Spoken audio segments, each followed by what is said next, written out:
Ce chemin, Hamlet Smoyan prend toujours autant de plaisir à le parcourir.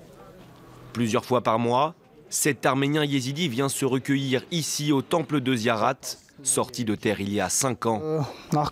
Avant, il n'y avait rien ici, c'était le désert. Un lieu unique en son genre, puisque c'est le premier temple yézidi construit hors du nord de l'Irak, région d'origine de cette communauté.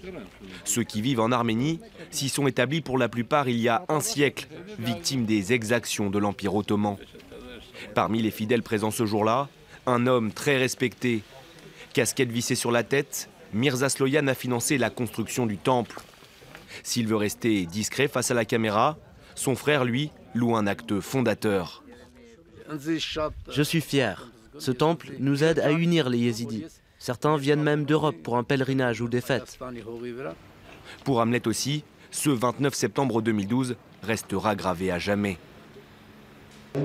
À l'époque soviétique, il n'y avait aucun lien entre les yézidis d'Arménie et ceux d'Irak.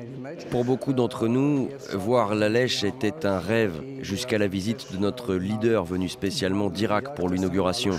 C'est à ce moment-là qu'il a lancé des ponts entre nous. Érigé dans le nord de l'Irak, le temple de la Lèche est le lieu saint des yézidis. Hamlet s'y est rendu en 2013. Un an plus tard, commençaient les massacres du groupe État islamique à Sinjar, le début d'une prise de conscience collective. On a été massacrés ensemble et on s'est battus ensemble. En Irak, les yézidis ont été exterminés par l'EI. On ne pouvait pas imaginer que cela pouvait se produire au XXIe siècle.